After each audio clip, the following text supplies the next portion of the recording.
Hi friends, green আর্থে আপনাদের স্বাগত। বন্ধুরা দেখুন, 6 ইঞ্চির একটি টবের মধ্যে আমি ধনেপাতা চাষ করেছি আর খুব সুন্দর ধনেপাতাটা হয়েছে। ভিডিওটা করছে আমার ছেলে, একদমই ছোট্ট, যাই হোক। আর এই ধনেপাতাটা নিতে এসছে পাশের বাড়ি একটি কাকিমা, তো কিছুটা ধনেপাতা ওনাকে দিয়ে দেব।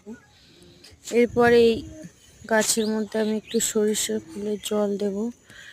আর এত ঘন হয়ে গেছে, একটু করে না কেটে বা তুলে নিলে কিন্তু গাছটা জায়গা পাচ্ছে না। 2-4 দিন খেলে আর কিছু থাকবে না, ঘন হয়ে গেছে এখানে, আর কিছু থাকবে তো না। খুব সহজ পদ্ধতিতে আপনারাও এইভাবে শীতের সময় ধনেপাতা লাগিয়ে এনজয় করতে পারেন নিজের ফ্রেশ গার্ডেনে সবজি।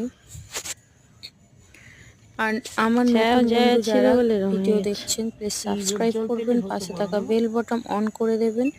আমার ভিডিওর নোটিফিকেশন আপনাদের ফোনে পৌঁছে যাবে। কাটবো বোঝা যাচ্ছে।